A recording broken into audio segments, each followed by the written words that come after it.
Hello everybody, my name is Ragnon Mindbane, and today I'd like to talk to you a little bit about some tips and mentalities when you're roaming and you're outnumbered. So 1vx. Two big parts of preparing for an outnumbered fight is things that you need to do before you get into the fight, before you even leave town, and then things to consider while you're in the fight. So first of all, before you leave town, it's best to consider your build. Roaming's different than dungeons and SPVP because it's not a structured scenario. You might be fighting one, you might be fighting two. You don't have any control over what they're running. And you need to consider having a balance between damage and survival utility. If you have too much damage, then you're not usually going to be able to take on more than one person unless you use your survival abilities well. And if you are too tanky and you have too much defense, you're not going to be able to kill anybody, and you're just eventually going to get whittled down and outnumbered and worn down until you get downed. For all of these tips, I'm going to use the Mesmer as an example. You can take what you want and try to apply it to other classes, but I'm going to use Mesmer for a lot of my examples. A really good way to think about this is consider prismatic understanding versus shatter builds. Prismatic understanding builds are more geared towards outnumbered fights because you always have clones up. The build itself, if you're running Rabbids gear, has a lot more toughness than a glass shatter build. Having the clones up all the time allows you to survive better, to hide amongst your clones, and then you have invisibility skills to kind of confuse your opponent where they are, or where you are in the crowd, and eventually just wear them down with conditions. So prismatic understanding is really, really well built for roaming. Now I want to talk about how you might be able to do an outnumbered fight with a glass shatter build. The only thing that prismatic understanding build has over a shatter build, as far as the differences between the two, is a lot more access to stealth, better access to buffs, and usually a different weapon set. There are a lot of things that you can apply from prismatic understanding into your shatter play, like deciding not to shatter your clones and keeping quite a few clones up so that you can hide them amongst them, bringing like an offhand torch and decoy and mass invis to help survive through invisibility. And an advantage that you actually have with a glass shatter build over prismatic understanding is you're able to quickly kill a target so that you can eliminate him from the fight before he gets rolling. You can see really good examples of this in a lot of Thief outnumbered videos. They're running very, very glass builds, but since they're able to quickly kill the most threatening target, they can quickly turn the battle in their favor. But we're going to get to some mentalities while you're in the fight in a moment here. So again, before you leave town, you need to consider your build. If you're going to be highly damaging, you need to consider why and how you're going to survive against maybe a thief or somebody who's going to just quickly be able to kill you since you're so squishy. You need to be able to consider how you're going to survive. And then on the other hand, if you're going to try to go for a really defensive build and be able to take on a lot of damage, you need to consider how you're going to turn the fight in your favor by being able to kill a threatening target. Okay, in the fight, you need to create a mental checklist. Some things to put on this checklist is who's going to do the most damage and who can I down the fastest. This is usually who you target first. So for example, say you're fighting 3 targets. You've got, I don't know, let's say a warrior, an engineer, and a thief. Let's say a thief. You need to consider who's going to do the most damage and who can you kill the quickest. If in any team combo, usually if there's a thief, that's who you're going to want to target first, because they can kill you the fastest, and you can also kill them the fastest. It's because they're so squishy. So once they're eliminated from the fight, the amount of damage that's coming from everybody gets reduced quite a bit. So part of your mental checklist, you always need to look for who you need to target first, which is usually who you can kill the fastest and who's going to be doing the most damage to you, whoever the most threatening target is to you. Now this could change depending on what you are also. For example, maybe if you are an engineer and you're not that worried about thieves, you usually don't have a hard time with them, but you've got another engineer or maybe a condition necromancer, and conditions eat you up, and you know that your build in your class struggles against that. So your target priority would be different than a glass shatter mesmer. You need to target who's going to be the most threatening to you at that time. And it's hard to do that when you're in the middle of a fight and you're not sure what they're running. It's just important to be familiar with a lot of different builds and be able to analyze the situation quickly. The better that you can do that, the more people you can take on. Another thing that's an important part of your mental checklist would be positioning. You want to avoid as much damage as possible. And what that means is you want to stay out of melee range of a melee user, and you want to be on top of melee range on a ranged user.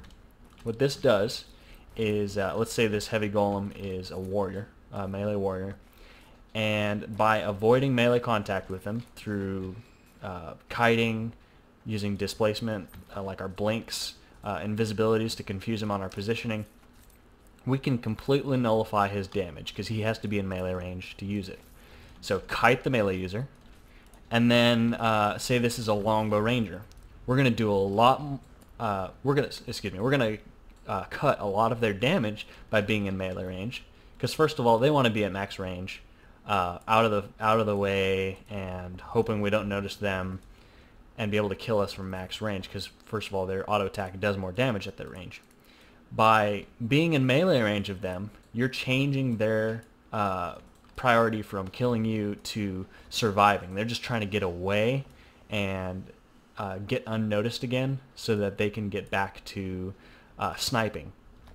So out of melee range of the melee users, in melee range of the ranged users.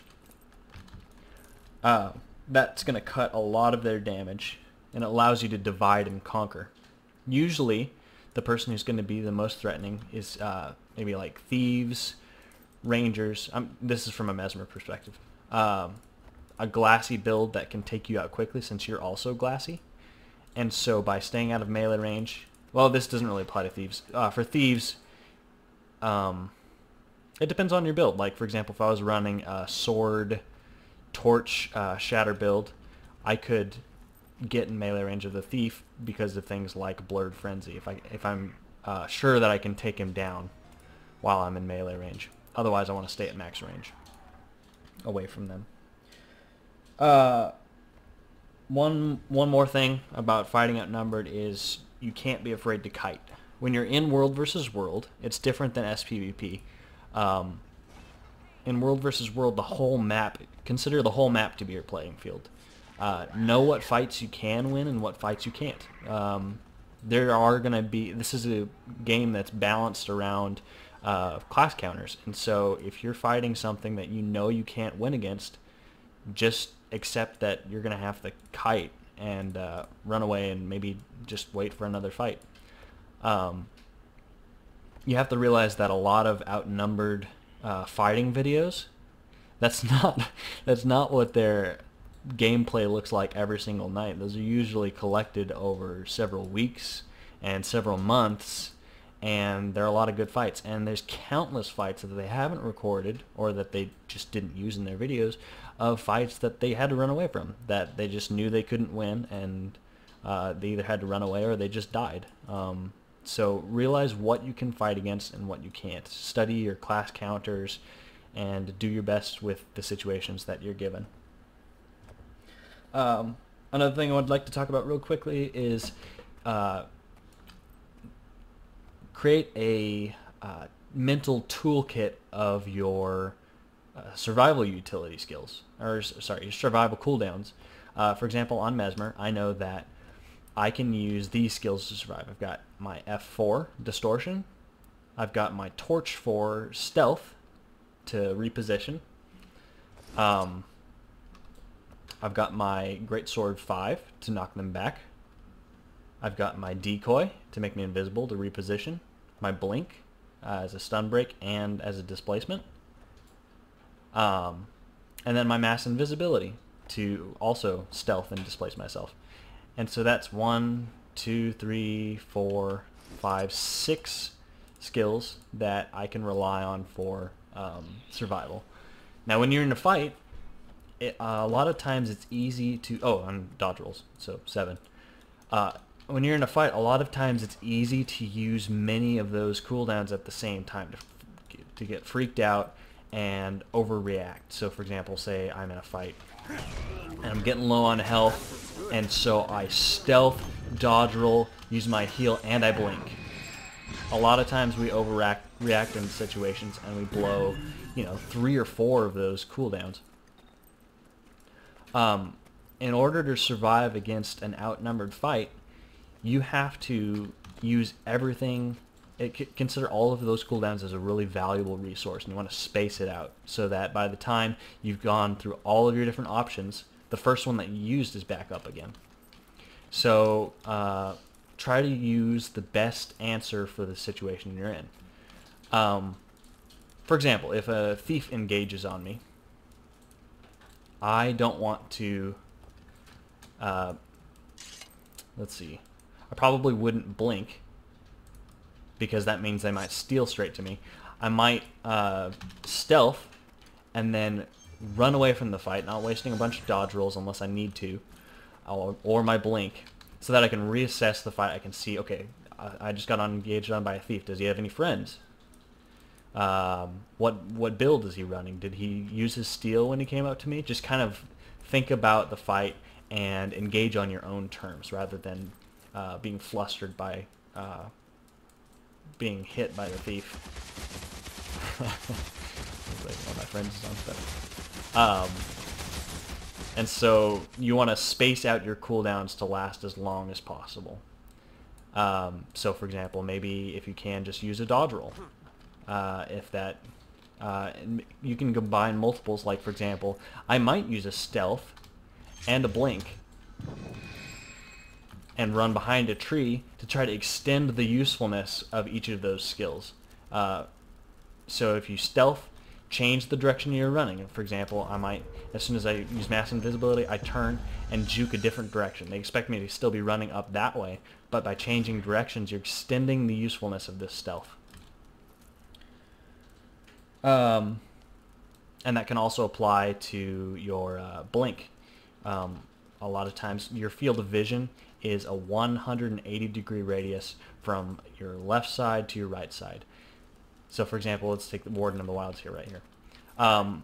By blinking, I wouldn't want to blink like here or even back here, because those are all within his field of vision. If I wanted to blink, I would maybe be running away, and then I'd blink behind him, and so he'd lose sight of me, and he'd have to turn his camera for a while in order to find me. That's extending the usefulness of this blink. Yeah, I think that's about it. So those are some things that you can take with you when you are roaming and you encounter an outnumbered situation. Now realize that you're not going to win every outnumbered situation, because there are builds that counter you, and I mean, honestly, it's several people versus you. So don't get disappointed when you lose those fights. It's a big deal when you win those fights, because the odds are in their favor. So do what you can with the situations that you're given, and have fun. Thanks again.